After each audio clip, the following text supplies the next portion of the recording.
Welcome to Psychology Today. I'm your host, Wayne Hathaway. Thank you for watching. Our show is about bicycling in general and bicycle safety specifically. I hope Psychology Today helps inspire you to ride a bike and helps you to be more mindful of safety. We try to celebrate those in our community that incorporate bicycling into career choices or entrepreneurial endeavors and strive to encourage others to ride or support cycling and bike safety.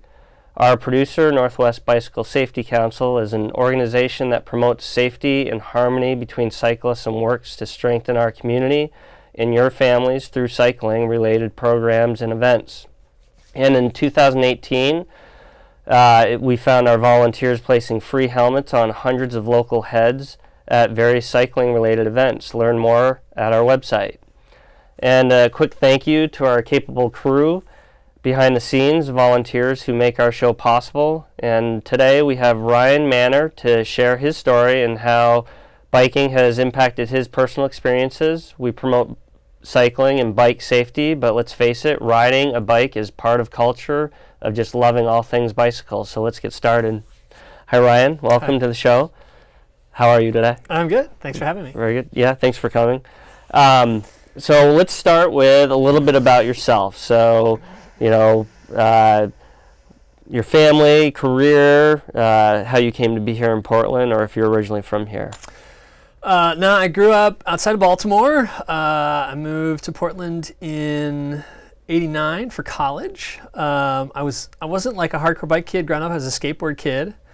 But by my early 20s, my knees were not super happy with jumping down staircases anymore. Bad biomechanics and genetics, thanks Mom.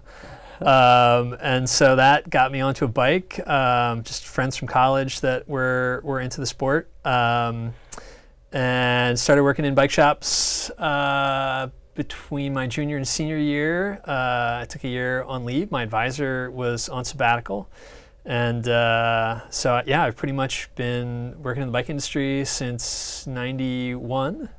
For the most part. I met my wife at college, and she's been awesome and supportive of my riding and my choice of occupation. And we have two kids, a 5-year-old and a 15-year-old. 15-year-old is actually a shockingly capable mountain biker, but she prefers to ride her horse. And the 5-year-old is still working on the training wheel thing, but is mostly obsessed with Mini Coopers. Oh, right on. I don't know why, but he just is obsessed with Mini Coopers in the way that only a 5-year-old can be. So I don't know, maybe they'll be like rally racing in his future. That's funny. I love it. So did you say in there how you ended up here in Oregon? Yeah, I came out and did college at Reed in Southeast Portland. Oh, okay. Very good. Okay, so I'm going to use some of my cues here. So let's go into you did a little bit of your cycling history there. So tell me a little bit about the switch from the skateboarding into cycling. How did you transition, get equipped? So, you know, when I moved off campus and was living there in the neighborhood, I just got a basic mountain bike to get back and forth to campus as a commuter. And you know, Portland, especially in the early '90s, was super easy to get around and to live cheaply. And part of that's being on a bike. You know, the commuter infrastructure has developed quite a bit since then, but even then, the city was a lot less crowded, so it was probably a lot easier to commute in some ways. And I had a dormie from my freshman year who had done a little bit of racing in high school, and he's like, "Oh, you know, you're fit. You ride all the time. You know, riding back and forth to campus. You should come on a training ride with us sometime."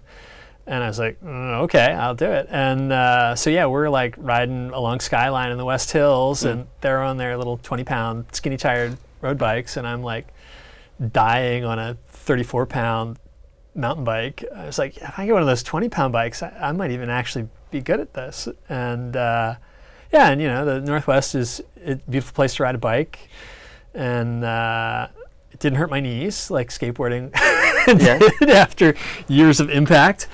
And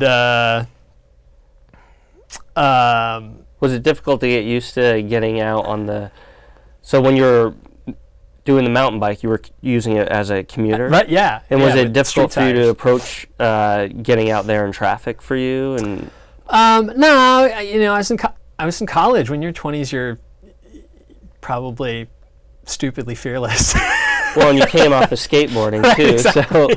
so maybe less fearful. Right. Yeah, the riding in traffic thing it never bugged me too badly. And like I said, in those years in Portland, the bike path and marked bike lane infrastructure wasn't as developed as it is now, but it was also less trafficked. The city was a lot less crowded. So, I think the population boom in Portland and the infrastructure sort of co-evolved. So, even riding with my kids now, for the most part, I feel like there's safe space for them if you're thoughtful about choosing the right routes. Sure. And I've always sort of gone by the maxim that whether you're on a bike or not, just the rules of the road are the rules of the road. Behave like you do when you're behind the wheel in your car.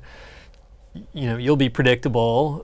Hopefully the cars will do the same. Yeah. And everybody can get along in the same space. Very good. How about, so had you already started in a career in the bike industry? Yeah, like I said, I started working in shops when I was still in college on a sabbatical year. And so when I got my degree, I went back to it. I've pretty much done it in one capacity or another ever since. Okay. And as far as like bike safety, was it very obvious what you were going to do? Getting out on the roads, helmeting up? Yeah, early 90s, not everybody wore helmets. I guess not everybody still does, but I don't think it was as prevalent. And like I said, I wasn't a bike kid when I grew up, so it wasn't just like an assumption that of course you wear a helmet. I was living off campus with 3 or 4 friends in a house out in Southeast Portland, and it was actually my housemates who insisted that I get my first bike helmet. So they're like, yeah, because when you get splattered on the road, we're the ones that are going to have to take care of you until your parents can fly out and take care of you. Yeah. So I kind of got peer pressured into wearing helmets. But it probably would have happened eventually anyway as I got more into the sport and started riding with more experienced riders and started riding competitively. Okay.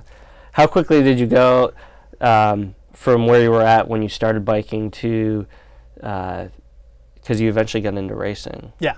And what was the transition going between those? So let's see, I would have gotten my first adult bike in 89 or 90 sophomore year when I moved off campus. And then for my 21st birthday, Greg LeMond was still in the Tour. Oh yeah. And ABC was still broadcasting Tour highlights every Saturday morning on the Wide World of Sports. And I remember watching Tour highlights and being like, that is the coolest thing ever. I want to do that. Yeah, I relate to that very much. Yeah, and just you see the Peloton and they're going across northern France and there's sunflowers and they're in the Alps and just, the scenery is off the charts. And maybe in some ways not entirely unlike some of the ride opportunities in the Northwest. So yeah, for my 21st birthday, I was like, I want to get a road bike. you know, the commuter bike is cool and it's nice here in town, but it's not that. I want to do that. Yeah. And so I took all my 21st birthday money and I got my first road bike, and then I could keep up with my friends who were on their little lightweight road bikes. And I probably started racing maybe like 93 or so. I did, you know, some of the smaller stuff that was closer to town. I think the first road race I ever did was the Mount Tabor Series. Okay. And then once I was out of college and had a lot more discretionary time to train, and I had been working in shops, and you know, you're around people that have more experience, and you have the opportunity to do more intense training. So yeah, from probably 96 to 04, I was racing pretty regularly in the summers. Okay. Yeah, I want to dive more into that, like those experiences after we get into a break. We're not going to do that yet, but yeah. How about just building a base as far as like training? Was it difficult? Did you use resources to learn how to do that? Your friends, or it's crazy now how much information is out there and how readily accessible it is. In the early 90s, you know, you'd read like Bicycling Magazine, and you know, there were a couple different publications out there. Everybody read the Eddie Borsowitz book, Bicycle Racing. I didn't. He was the coach for the 7-Eleven team. Okay. Which was like the first big American foray into European pro racing. Yeah, just talking to other people in the scene that were racing. And I mean, if you were really serious about it, you would wear a heart rate monitor. And now everybody has heart rate monitor just by default in their watch. Yep. And you know, European pros had access to a wattage meter, and you know, they were like $5,000, and you had to have like a special bike to even incorporate it. And now you can go get a wattage meter crank arm for like $400, and you know, it talks to your phone, and there's just so much information that you have now that back then was, you know, you only had it if you were elite racer. So yeah, I think did you equip? I think there was a lot of I think there's a lot of like bad information out there, and we just, you know, did what we heard worked. Yeah. Did you ever find yourself overwhelmed with like all that information? Like, what indicator do I pay attention to versus enjoy what I'm doing? Right. You know, I think without as much information, there was a lot more opportunity to just enjoy what you're doing. Yeah. There's some quote that I'm going to butcher from Eddie Merckx. It was like, you know, what's the best training you can do? And his response was ride the bike, ride the bike, ride the bike. It's like, oh, that's awesome. First law of real estate: location, location, location. Yeah. Yeah. So yeah, I think a lot of in that time period, a lot of training was just go ride up the hardest hill you can find. Yeah, I mean, one of the next questions was going to be like, did you ever find things that would get in the way of just even mentally of getting out on the next thing, and you know, how did you overcome running up against that? Or maybe you didn't because of these things that you just shared. Right.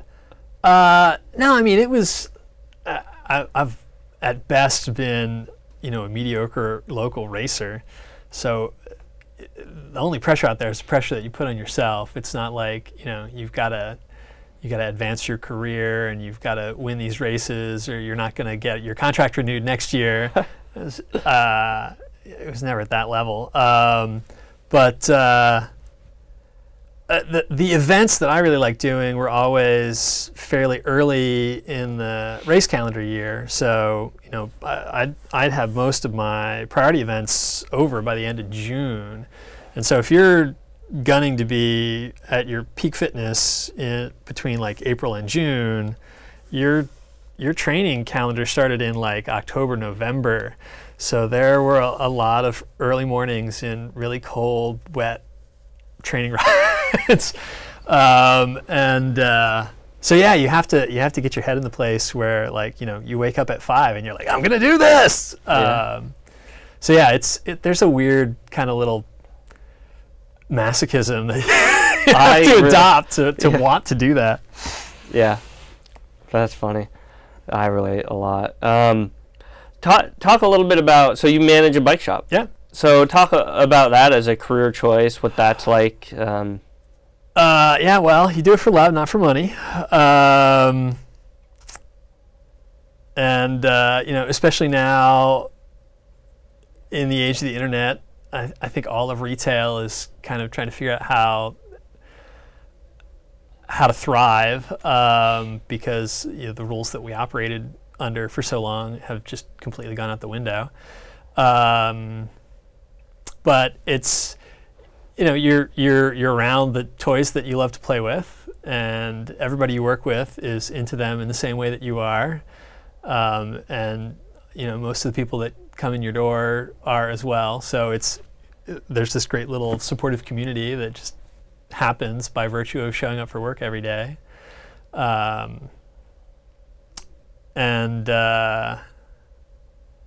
Yeah, it's, you know, it's good for your customers' health. It's good for the planet. It's like, it's really easy to feel good about doing it. Yeah. You'll just never get rich. Yeah. How long have you been with the bike gallery? So I started a gallery in 2004, and helped them launch the Woodstock location. It had been the neighborhood Schwinn shop since like 1953 or 1954, and the family that had run it was, you know, retiring out of the business. And it's interesting that the Bike Gallery has 6 stores now, and 3 of them kind of came to be in the same way of the old shop owner, I think, feeling a stewardship for the neighborhood, and like, you know, my neighborhood still needs a bike shop even though I want to retire, so I need to find somebody that will do a good job for my neighborhood. And so they just ended up calling the owner, calling Jay, and you know, do you want to take over the space? And because I had lived in that neighborhood for so long and had graduated from Reed and, you know, knew the neighborhood very well, pretty natural fit for me to help them launch that store. I did that one for 6 years. I ran the Beaverton store for about 3.5 years. I left that and was a stay-at-home parent for about 5 years. And then as the kids were off and in school, and I was heading back to work, I came back and did Clackamas for 2 years, and now I'm at Westmoreland. So Westmoreland is what the Woodstock location closed down and moved a couple miles further west. So it is now the Westmoreland store. So I've sort of come full circle. Yeah, and during that time where you took the break, and you were bringing up the kids, did you get them involved with biking pretty early on? Yeah, my daughter's neighborhood school was real close by. She could ride to school. I had the luxury of being like the super PTA dad in those years, and so I got to do a lot of the like bike and walk to school day events. And I probably got her out mountain biking by like 6 or 8. We would do little rides on like Powell Butte, and as she got older, we'd start doing some more challenging stuff. You know, she's ridden with me at Sandy Ridge. She's a remarkably capable mountain biker, whether she thinks so or not. But her first love is horseback riding, so she'll be on the horse rather than the bike if she has a choice. Yeah. And how about the younger one? Oh, and so yeah, I have a 5-year-old. He's not quite there yet. The training wheels will come off probably at some point this summer. He's a super kinetic kid though. He's like super athletic. I could see him being like just a natural mountain biker. He's one of those kids that just loves like speed and motion and, you know, big dynamic motion. So yeah, he could be a tough little mountain biker. Well, that's great. How about a little bit about so you guys are servicing a lot of bikes, obviously. What do you suggest people that are watching to be aware of, you know, as we get into the summer months before they head out on the road, and you know, what are some of the things you focus on when you're working on the bikes? You know, your bike's probably in some ways a lot like your car. A little bit of preventive maintenance will go a long way. You know, you can run things into the ground through neglect pretty easily. So, you know, at least get the bike into the shop once a year. Have a trained set of eyes go over it. You know, if you've got a neighborhood shop that you've got a good relationship with, the mechanics there are going to talk pretty straight with you about the condition of things, and you know, brake pads, chains, shift cables, grips, all those things are pretty frequent wear parts. And you know, if you keep them fresh, everything else on the bike's going to last a lot longer. Your shifting's going to be more accurate and perform more crisply for a much longer period of time than if you just, you know, grind the gears away. Right. And we see that in the Pacific Northwest, especially if you're riding in foul weather. You know, things get pretty foul and filthy, and all that road grime tends to wear things down. Okay. Have you seen it is the volume of people bringing bikes in, like, does it increase usually this time of year? Or? Oh yeah, I mean, you get like 3 sunny days in a row, and then everything goes insane, because the first sunny day, like, everybody has to like finally get caught up on mowing the grass or whatever, and the second sunny day they get to go take their bike out, and then they realize that they've neglected it all winter, and then the third sunny day they like bring it into the bike shop so you can fix it for them. Right on. So yeah, once you get that first stretch of sunny weather, the lid really comes off. Cool. So how about let's talk a little bit about the helmet technology that you were sharing, and you brought an example of this.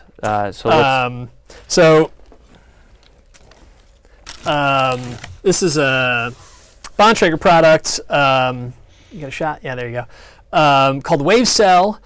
It is a completely different material than has ever been used before in bike helmets. Traditionally, bike helmets have been expanded polystyrene foam, and on a direct linear impact, that foam will shatter, and hopefully it's going to dissipate enough of the impact force to prevent concussion.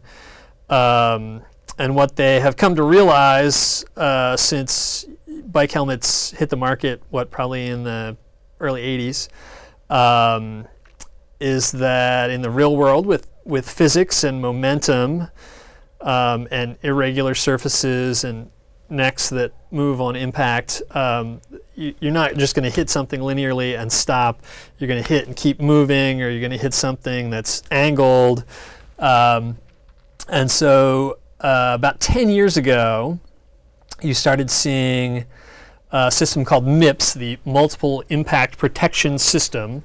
And it was a liner that would fit inside an EPS foam helmet, so that on those irregular surfaces and in a dynamic impact, the helmet's going to stick to the ground for a fraction of a second at that moment of impact while your body is still moving. So if your head can rotate freely of that helmet, you're not loading up a bunch of rotational force and then breaking free. So that rotational force is a secondary opportunity for concussion. If you think about any photo you've ever seen of a boxer getting knocked out, it's always that rotational snap. So there's linear and rotational forces that cause risk.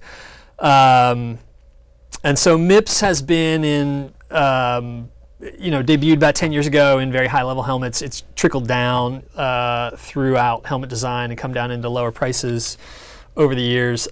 This landed about 2 months ago and it's a material called wave cell. Oh, they're close now. Oh, we got a nice close up. So yeah, it's a corrugated material that can do what a traditional foam helmet does and what a MIPS linered helmet does all at once. So the corrugations are designed to collapse under load in 3 dimensions. And if I turn it upside down, maybe we can get a little bit better shot of the inside. The MIPS liners, because the liner is pushing against the foam, at higher speed impacts, those 2 surfaces cause some friction against each other. And the folks that developed wave cell found in their studies that the higher speed impacts, MIPS couldn't do what it was intended to do because of that friction. It did a great job at lower speed impacts. But because this material is collapsing equally under high speed or low speed forces, that friction isn't an issue. So they did a bunch of testing and developing this. They've had articles published in academic journals with their findings. It's out there for peer review. Their findings were that this material is under 2% concussion rate on something that with a old school EPS alone helmet design had about a 58% concussion rate. It was a Portland company that developed the material, and the wave cell material itself is being produced also by a Portland company. So there's a cool little local angle to it as well. So when you were using the term MIPS, and is this the wave cell is what this technology is? This is wave cell. MIPS was sort of the intermediate technology. There are still plenty of MIPS helmets out there. This, for the time being, is a proprietary Bontrager product. Bontrager funded the development, and I'm sure they've got an exclusive on it for a certain number of years. I imagine it will percolate out through the industry over time. But yeah, there are still lots of MIPS helmets out there, and Bontrager will offer MIPS-equipped helmets in their lineup. And so just at the end there, the statistic on concussion rates, just for the viewer's sake, the importance of reducing that, especially in bicycling, is a huge win, I would. Yeah, and I think that the bike industry recognizes that safety, or at least the perception of risk, it's a very real thing that keeps people from riding, or from riding as much. And yeah, we want to sell more bikes. We want more people out there riding on them and riding on them more often. So you're seeing it in clothing design, you're seeing it in lighting design, all these categories of products that hopefully will lead to greater safety. There's a lot of investment in developing those products right now. Okay. Have you seen a lot of these coming off the shelf? Oh yeah. I mean, 25 years in the bike industry. Other than this, I can't remember anybody coming in and being like, "I read about this great new safety product." Yeah. So yeah, it's dramatic, and it's not an inexpensive product. They do 2 models at $150 and 2 models at $300. To put that in perspective, you can get a MIPS lined helmet for probably around 60 or 70, and you can get a full-priced, just basic EPS foam helmet, probably around $40. But you only get one brain, and so if you're going to invest in a safety product, that's probably where it ought to be. And yeah, people are excited about it. All right, we're getting pretty close to a break here. Just before we hit that, because they're going to break to video, other safety equipment. So we've talked about helmet in depth, and this is really cool. Thanks for bringing it in. What are other like just key components to safety on? Equipment-wise, probably lighting is your next big thing after a helmet, and anymore, most of the, or a lot of the lighting products are having a feature built into them specifically for daytime use. There's been a lot of referencing of the moment when motorcycles began to be required to have daytime running lights, and the dramatic reduction in crashes and fatalities that happened, almost immediately year to year after that. And so a lot of head and tail lights for bikes have a specific setting that's for daytime use. It's a brighter, more irregular flash than would be practical to use at night. But it is much more attention grabbing from much greater distances to a driver. Okay. All of these high visibility colors seem to be making a comeback there in the late 80s and early 90s. I think it was a fashion thing, but people now I think are recognizing it as a safety thing. There are European Pro Tour teams whose team kit are in the high vis colors, just to sort of promote safety. And again, it's a way of being seen sooner from further away for a driver. Their reaction time is going to be extended. Hopefully it makes you safer out there. Any more clothing almost always has little reflective tabs on it. So when you start getting into dimmer light conditions, they'll have that little ping. You see it a lot on running clothes as well. Yep. But yeah, it's all about being seen. Right on. All right. Well, we'll take a break, and then we'll come back and talk a little bit more about some of the racing history. So.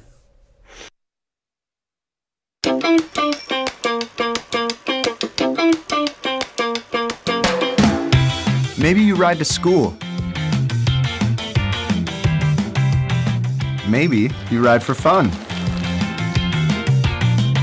Either way, when you're on a bike, you want to get where you're going safely.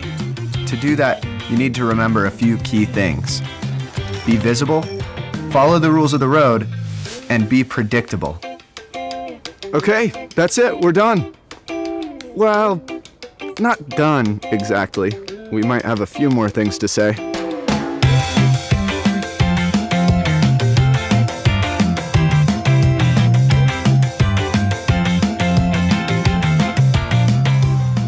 When we say be visible, what we mean is be easy to see. Drivers should be watching for you, and they are, but do your part.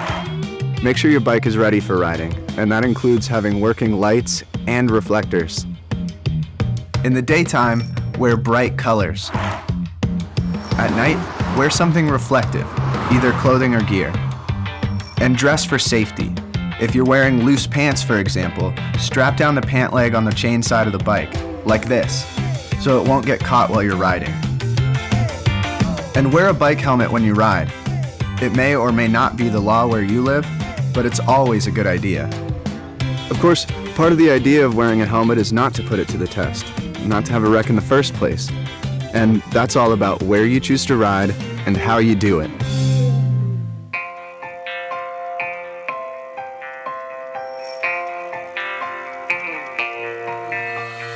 Bikes are considered vehicles. So when you're riding a bike on the road, follow the same rules as car drivers do. Just like a driver, you need to look for and obey road signs and traffic signals. We're talking stop signs, yield signs, red lights, and so on. Keep to the right, but far enough from parked cars so you don't get clipped by a door that opens suddenly. Usually that's at least 3 feet. But what happens when you don't have 3 feet? When the lane narrows, for example. That's when you need to take the lane. Taking the lane means that you move into the center of the lane, just like a car. You should do this when the lane narrows or when you're coming up to an intersection or some other kind of turn. In these situations, the center of the lane is usually the best place to be. When it's time to change lanes, you should look for traffic, signal, and then move one lane at a time. traffic will always be changing, so it's important to look and signal each time you want to change lanes. Anytime you're uncomfortable with a traffic situation, you have choices. You can get off the bike and walk on the sidewalk. You can choose a different route, one that has bike lanes, or slower traffic. Or you can use a combination of bike and transit. But no matter where you're riding, a road or a trail, always watch out for people walking. Move out of their way, and let them know when you're about to pass them on the left. On your left.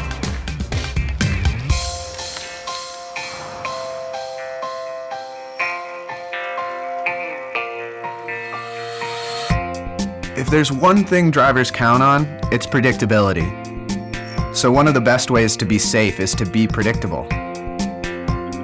For example, use hand signals before you turn or stop. Ride in the same direction the cars are going, with the flow of traffic, not against it. And don't assume that drivers will see you just because you see them. You already know this part, but we're gonna say it anyway. Put your phone away while you're riding. You don't want to be talking or texting because you need to be alert and paying attention to what you're doing. Same goes for earbuds or headphones. You need to hear what's going on around you, so leave them in your bag for later. Keep both hands on the handlebars unless you're signaling, and keep your eyes open for hazards, things like wet roads, gravel, debris, anything that can mess with your ride.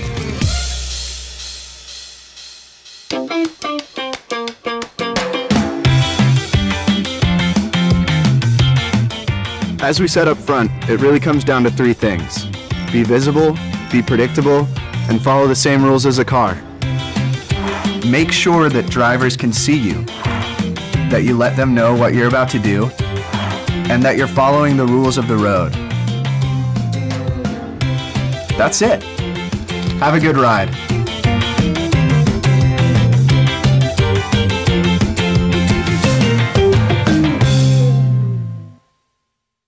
All right, we're back with Ryan Manor.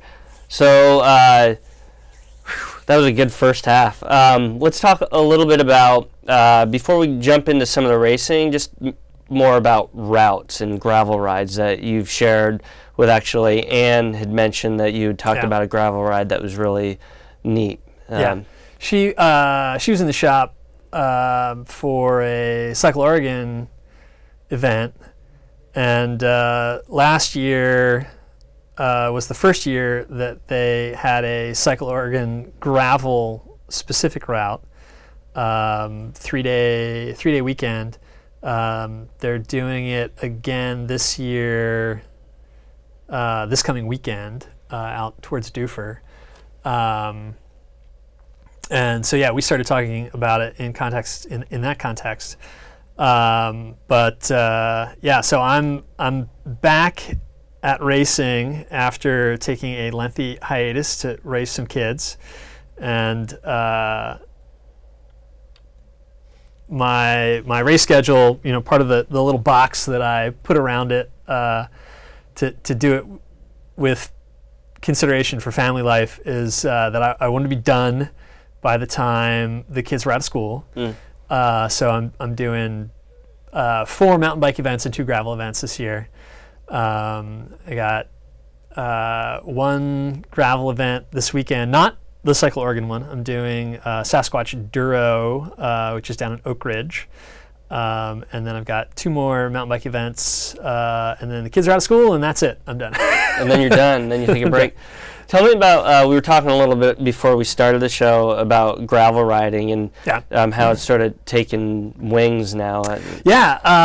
So I guess for folks that haven't followed the history of it, gravel kind of got to be a big thing around a couple sort of like ultra endurance events, probably most noteworthy of which is Dirty Kansas.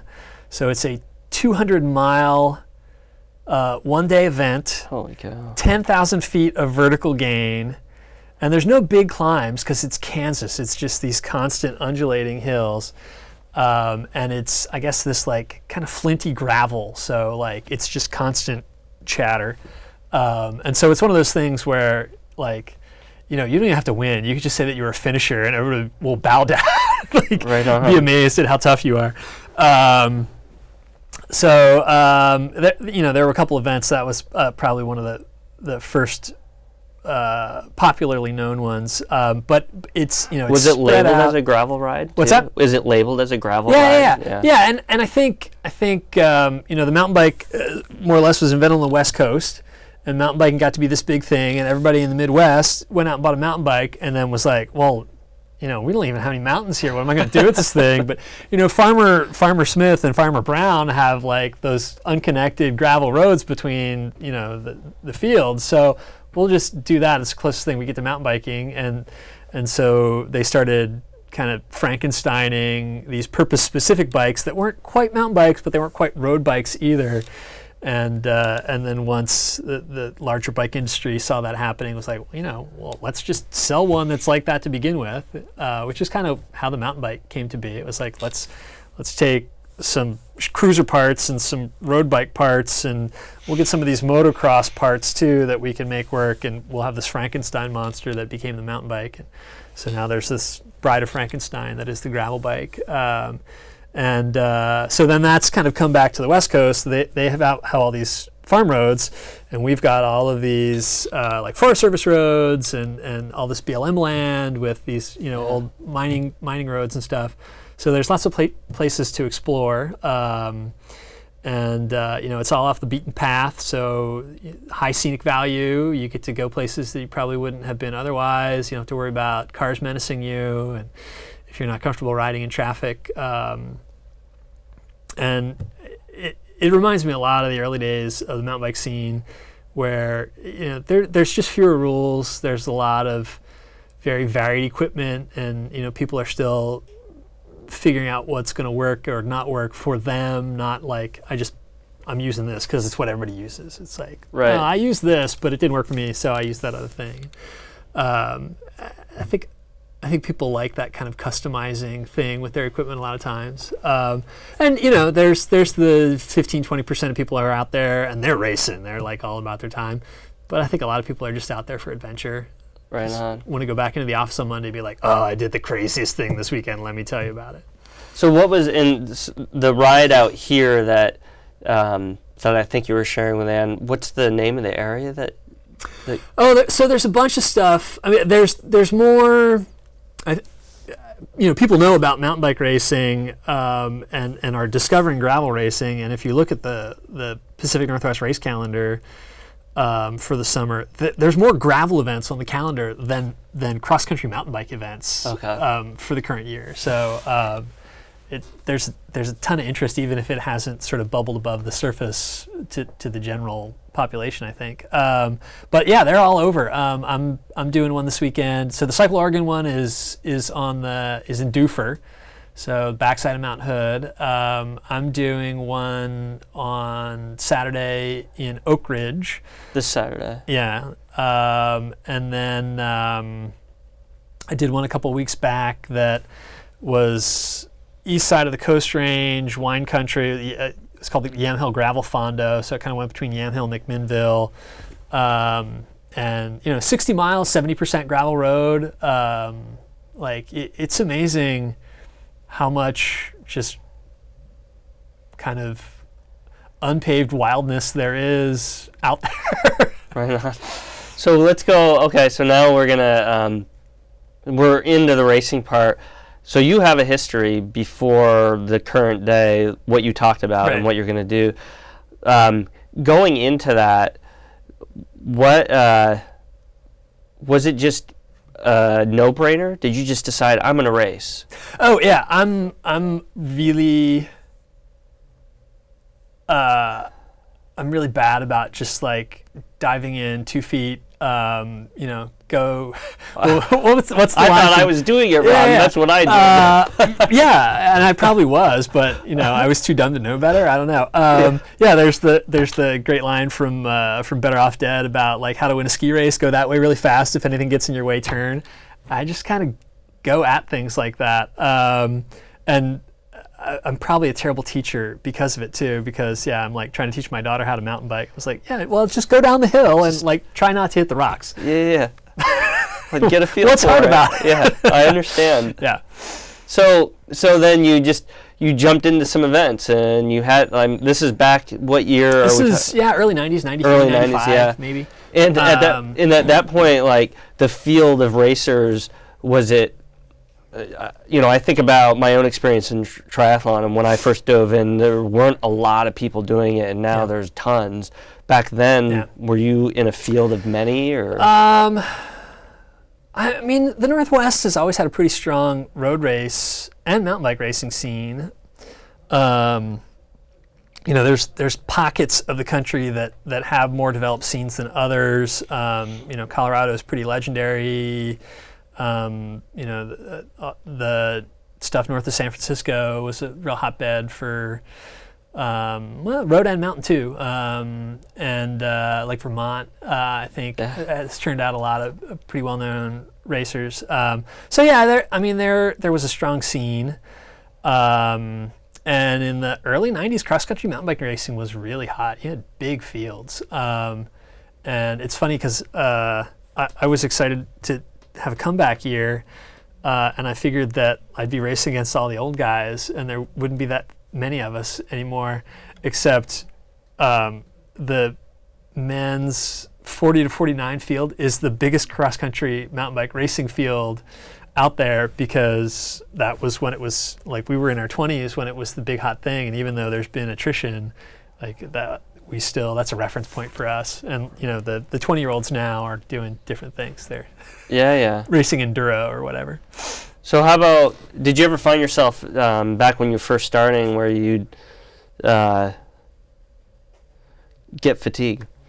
Like you were gearing up, or you had a race and it didn't go the way you expected. Can you draw any experiences there, and how did you flip it? Yeah, as the more I got into it, I think the more formal you become about it, and rather than just going out and riding big miles, you've got a plan, and you're going to develop your distance fitness, and then you're going to develop the more top end speed kind of stuff. It becomes more systematic, and you got a calendar. And when I stopped racing, I think that I missed that as much as the racing itself, like just that regimentation of like knowing that, like, this is what I have to do this week, and on Thursday it's my rest day, and Saturday's racing, so I get to eat a big lunch on Friday, and like it's almost kind of military, like you know what to expect all the time. And I'd stopped racing, and I'd get on my bike and be like, I know I like riding my bike, but why am I riding today? Where am I going to go? Like, do I have to do hills? Like, am I doing speed work? Like, you just sort of seem aimless about it for a while. And then, then you can just, after a while, you lose that expectation. You just get back to doing it for fun. Did you, when you talked about being systematic about it, did you have this stuff documented? Yeah. You have a training diary.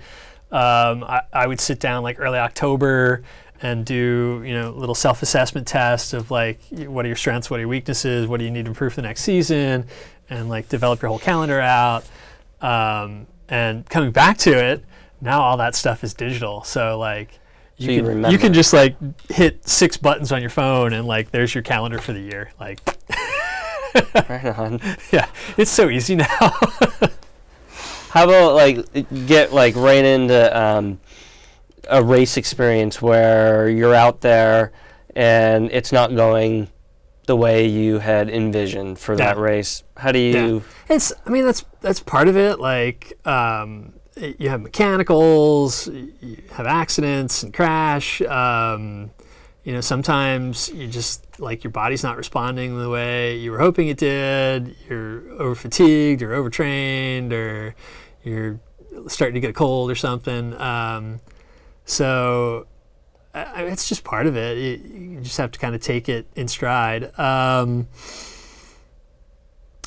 think having a calendar is big part of staying on track. And I think having like a social support structure around it, because as I got more into racing, you're racing more with a team, and maybe Saturday morning it's raining out and you really don't feel like getting out of your warm bed and going to do the team ride, but if you don't go the next weekend, they're gonna be like, dude, where were you? You're gonna hear about people it. People call you out on it.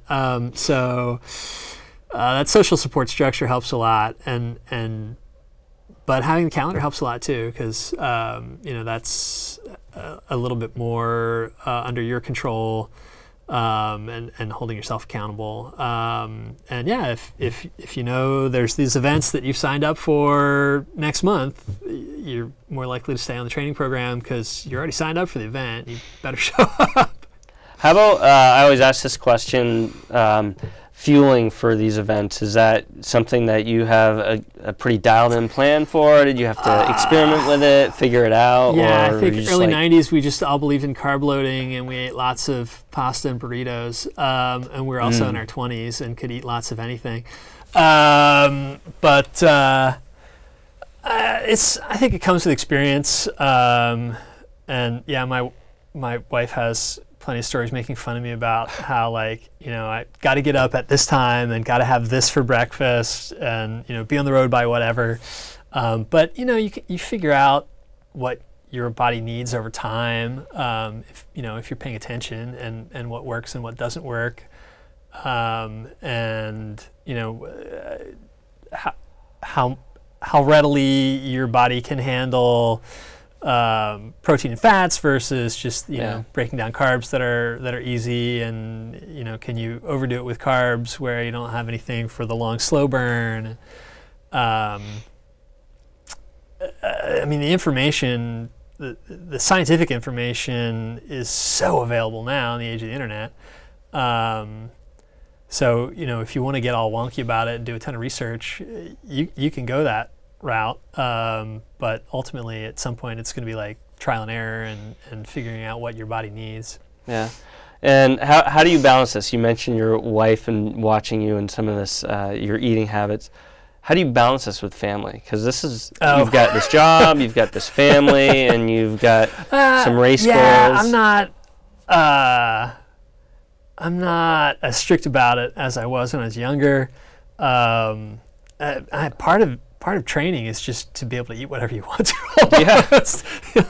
You just have faith in the fact that you're going to burn the calories. That's right. It's always more fun to up your output than to reduce your input. That's my approach to calories. I like that. I've never heard that before. Yeah. And how about balancing your schedule with the job, the family, and so like I said, I put a little box around when I considered myself available to do events. I mean, if you want to, you can race from February through December in the Pacific Northwest. If there are no constraints on your time, and you love to do a bunch of different kinds of events. I started going to bed earlier and waking up earlier. I had a window between 5 and 6:30 a.m. Hopefully before the kids got up, except the 5-year-old gets up at 5:30 some mornings. Yep. If anybody has a 5-year-old, you've lived that. I hit the trainer in the basement, and if I was lucky, I'd maybe get an actual road ride in on a weekend. Tried to get in and get it over with early in the day, so that you can do the family stuff once everybody else is up and moving around. Yeah, I know that schedule. Do you still have a skateboard? I do, but I couldn't tell you the last time I stood on it. Yeah. I can probably still ollie up a curb, and that's probably about the limit of what I can do on a skateboard anymore. Right. There was a moment when all the public skate parks started getting built out, that I realized there were still a lot of old guys doing it because they had transitioned from street skating to vert skating. So when you're on those skate parks, everything's a lot smoother and swoopier, and it's a whole lot lower impact than jumping down staircases. But growing up, like, we just didn't have that stuff. All of those skate parks got bulldozed in the late 70s and early 80s, which is kind of what led to street skating. And I never made the transition to vert. Like, I kind of tried there in my late 20s, early 30s, and it just didn't feel right. Yeah. There wasn't enough impact. One last thing that I like to ask is, how does biking, we're going to have to wrap soon, but how does it add to the rest of what you do? Like, going out there and getting a hard train in, and then you go do your job? I mean, I'm sure a lot of it just applies to exercise in general, but you know, you sleep better, you got that endorphin rush going, your mood is usually better, you know. That's awesome. All of that, like family and work stress stuff, you have an outlet for it. Just, yeah, go exercise, even if it's not on a bike. Just find a way to go be active. That's a great way to wrap it. So I will say thank you, Ryan Manor, for joining us on Psychology Today. And thank you for joining us. Northwest Bicycle Safety Council promotes safe riding, both by obeying the laws and by riding with a level of skill. You can visit PortlandWheelmanTC.com, Portland Wheelman Touring Club, to learn about rides for this year. There are many slow and easier rides to help you test the cycling waters. Bring your bike and helmet. By riding with others, you can increase your skill, learn new routes, learn to ride in groups, learn about other rides and events, and make new friends. Please investigate. And set some little goals and let other cyclists help you attain them. Don't forget to like us on Facebook and follow us on Twitter. And that's it for